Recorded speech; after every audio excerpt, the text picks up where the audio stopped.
My friends, it is day one of the lockdown on Berm Peak. I don't know if that's the official name or not, but that's what I'm going with. And I've spent most of the day messing around with my solar system, my batteries, my charge controller, all this stuff.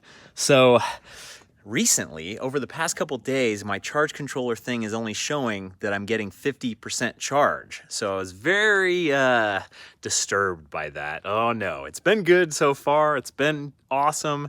And now it's kind of acting funky. Since I have two batteries, I figured I can disconnect them and test them separately and see what the readings were on the little charge controller output screen. And they were both exactly the same. So there's not one dead battery and one good battery. I believe both the batteries are okay. I went back to the drawing board, the original source of the idea for this whole setup, and I actually figured that I might have had a couple things wrong when I set this up. So now I'm gonna order a couple parts on Amazon and hope these things come before everything gets shut down, and see if I can rejigger a few things and at least get it cleaned up enough to be like, okay, I think I know what I'm doing. I think this is right. You're not supposed to be here! I know, I stayed with it more than 20 feet from anybody. It just brings me back to my old days, troubleshooting my computer when I was a kid, trying to fix things, and you'd end up breaking things, and then you would get it to work somehow, and you have no idea how you got it to work. Earlier on, this was actually going up, and it was actually almost full, and it's like, what did I do? How did I get it to do it right? Ah! My van could definitely beat his van. Short and stout. Double-sided tape with these string lights was a terrible move. The double-sided tape has worked so much, so well, but this had to go. It just was looking so janky. I'll figure out a better way to do it. I've been doing a little off-the-bike fitness stuff here at Berm Peak as well. I keep getting these Instagram push-ups challenges from people who can't do a full push-up. So I decided to do this little 50 push-up challenge, which is super sweet. I'll probably have a whole different video about like lockdown workouts very soon.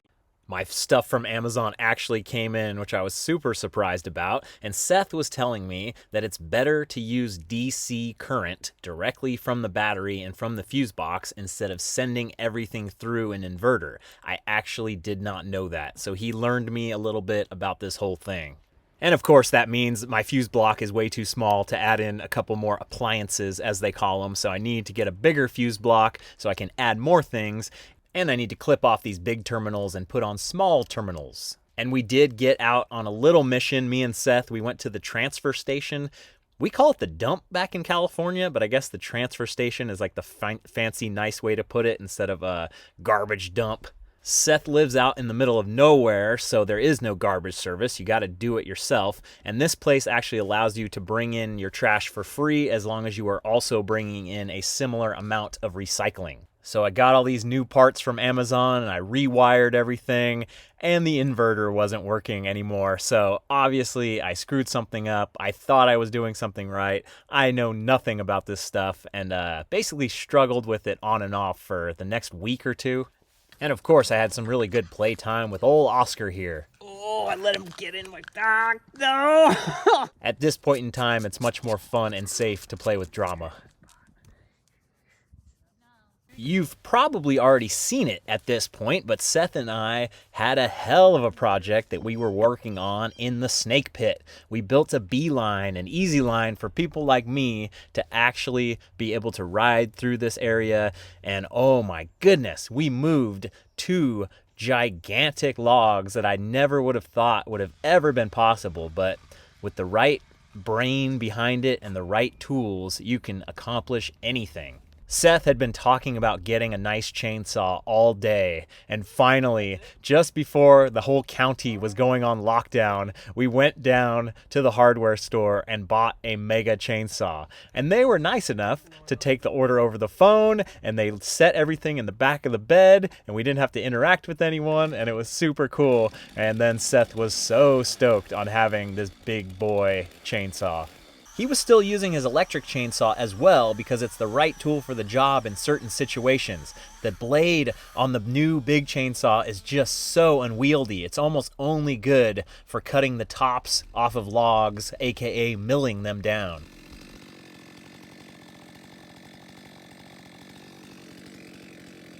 It was crazy how much we were able to get done in just one day of a ton of heavy lifting, and when this log was in place, it looks like it had always been there.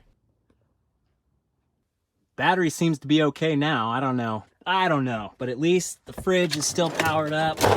We got all our choice of beverages in here. It was ridiculously hot that day, and there was a new indoor record temperature set for the van. And of course, the hero behind the scenes is Seth's wife, who cooked up some amazing meals after we'd been out there all day, getting tired just like Oscar here, ready to fall asleep at the dinner table. But even after dinner, the work continued because I had this ungodly mess in the van where I was going to try to upgrade the fuse block and try to understand the wiring and try to get this all set up to be a little bit more efficient and a little bit better. The next day, Seth put his new chainsaw to work and milled this whole log. This giant log just turned into this perfect surface for us to be able to add planks. It is incredibly hard to believe that we built this in 2 days. It was one day of moving the logs in place, and then the second day was just kind of milling this down and putting the planks on and making sure everything was tied together pretty good. Seth used rebar to kind of nail the pieces together. It was amazing. We did some true redneck engineering to get all this to work, but it actually worked and nobody got hurt, so that was the best part. The final product came out so good. I am so stoked that I had a part in making this. It's still pretty damn sketchy. Obviously, it looks easy. It's no big deal. I've gone off the side. Alex has gone off the side. Of course, Seth has no problem writing it, but it is legit. So I wired up a couple of these, I guess I would call them cigarette lighters, but they're probably properly called DC outlets. So basically this allows me to be able to interchange and change stuff up, and you're not hardwiring something all the way from the fuse block to the front of the car. You can actually switch stuff out if you need to work on it or just change it up totally. I actually learned a ton by doing this, and just like everything, when you do it the second or third time, you get better and better. So I actually kind of want to tear this all apart and rewire it all just with nicer wires and cleaner lines and all that to make it look good and actually to keep learning all of this stuff because I find it so awesome.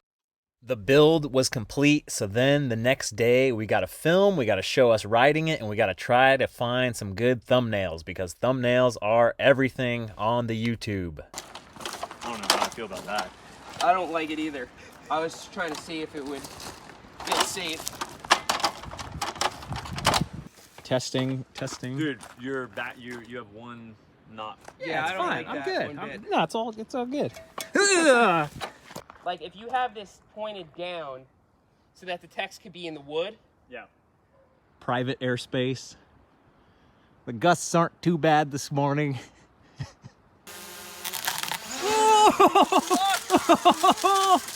Take shelter!